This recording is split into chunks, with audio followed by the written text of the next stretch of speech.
Hello everyone, back with me again, Joseph, your host, and welcome back to our channel where we hear interesting stories of our saints. Today we're journeying back to the 6th century, to the glittering city of Ravenna, once the capital of the Western Roman Empire. In the heart of this city, amidst breathtaking mosaics and grand basilicas, lived a man whose story is one of incredible resilience, faith, and ambition. Saint Maximianus of Ravenna.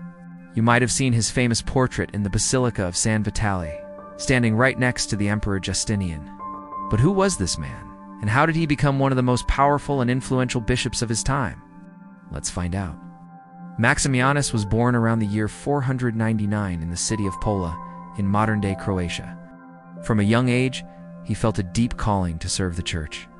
He became a deacon, known for his piety and his intelligence. His reputation for being a devout and capable administrator traveled far, eventually reaching the ears of the most powerful man in the Eastern Roman Empire, Emperor Justinian I. At this time, Ravenna was under the control of the Ostrogoths, an Arian Christian kingdom. Justinian, a staunch Chalcedonian Christian, was determined to reconquer Italy and restore it to the Roman Empire, both politically and religiously. He saw in Maximianus a perfect ally, a man of unwavering faith and loyalty who could help him achieve his goals. In 546, the See of Ravenna became vacant. The people of Ravenna elected their own candidate for bishop, but Justinian had other plans. He intervened directly and, against the will of the local populace, appointed Maximianus as the new archbishop. This was a highly unusual and controversial move. Imagine the scene. Maximianus, an outsider from Pola, arrives in Ravenna, not by popular acclaim, but by imperial decree. The people of Ravenna were furious. They felt their traditions had been trampled on. They refused to let him into the city, locking the gates against him. Maximianus was forced to live outside the city walls, a bishop rejected by his own flock.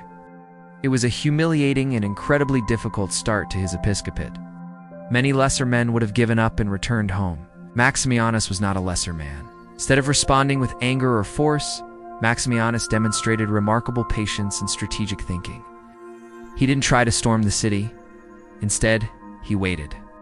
He used this time to build relationships with key figures, and most importantly, to demonstrate his worthiness through his actions. He was a man of deep charity, distributing aid to the poor and needy. Slowly, his reputation began to change. The people of Ravenna started to see not an imperial puppet, but a genuine pastor who cared for them. His persistence paid off. Eventually, the city gates opened, and Maximianus was finally able to take his seat as Archbishop of Ravenna. This early struggle taught him a valuable lesson in perseverance and the power of gentle, persistent leadership. Once established in Ravenna, Maximianus embarked on an ambitious program of church building and renovation that would forever change the face of the city. He wasn't just a spiritual leader. He was a master builder, a patron of the arts, with a vision to make Ravenna a beacon of Christian orthodoxy. His most famous project is the magnificent Basilica of San Vitale. While its construction had begun earlier, Maximianus consecrated it in 547. Inside, he commissioned the famous mosaics depicting Emperor Justinian and Empress Theodora. By placing these imperial portraits in the sanctuary, Maximianus was making a powerful political and theological statement. Ravenna was firmly under the control of the Roman emperor, and the church and state were united in their mission. But his work didn't stop there. He also completed the construction of the Basilica of San Apollinare in Classe, another masterpiece of Byzantine art and architecture, located at Ravenna's ancient port. Inside, a stunning mosaic shows Saint Apollinaris, the first bishop of Ravenna, standing in a lush green paradise with his flock of sheep around him. Maximianus was linking his own ministry to the very foundations of the church in Ravenna. He also built a new bishop's residence, the Archbishop's Palace, which housed the famous throne of Maximianus.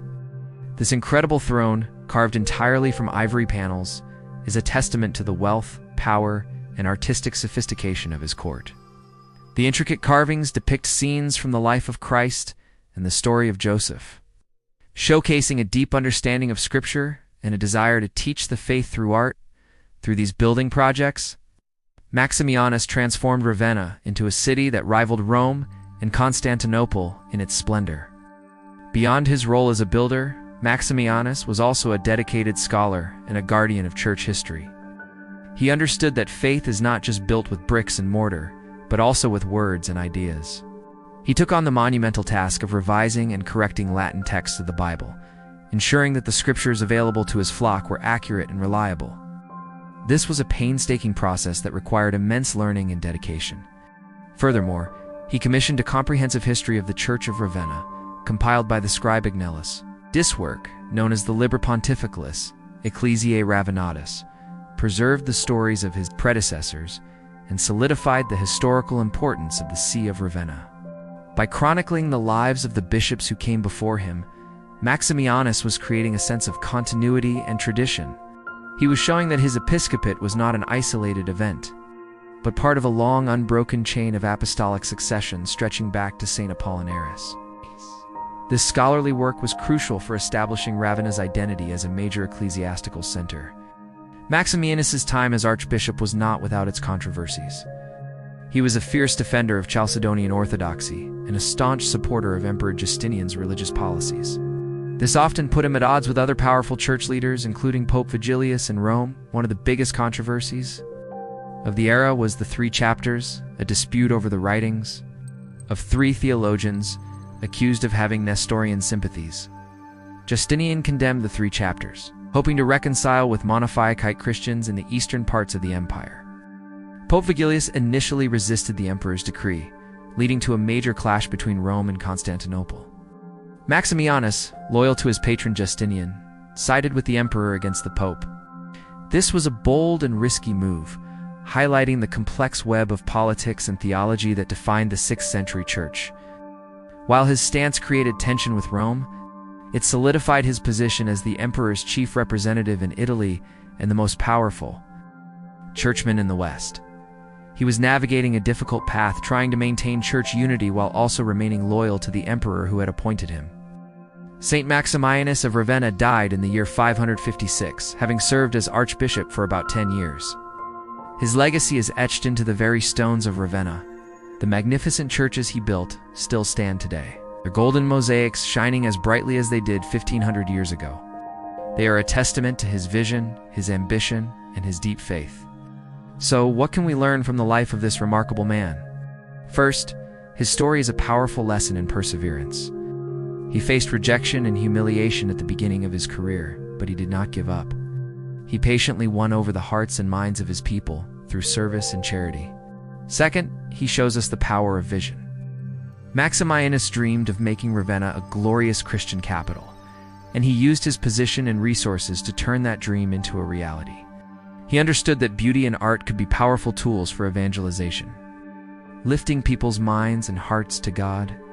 Finally, his life reminds us that leadership often involves navigating complex and difficult situations. He had to balance his loyalty to the emperor with his duties as a pastor, and he wasn't afraid to take a stand for what he believed in, even when it was unpopular. He was a builder, a scholar, a politician, and a saint. A man who began as an unwelcome outsider and became the architect of a golden age. The next time you see a picture of the mosaics in Ravenna, look for the man with the tonsured head and the simple robes, standing next to the emperor. That's Maximianus. And now you know his incredible story. Thank you so much for watching. If you enjoyed this journey into the past, please give this video a like and subscribe to our channel for more stories from history. Take care, everyone. Stay safe and healthy as usual. We'll see you in the next one, and God bless you always.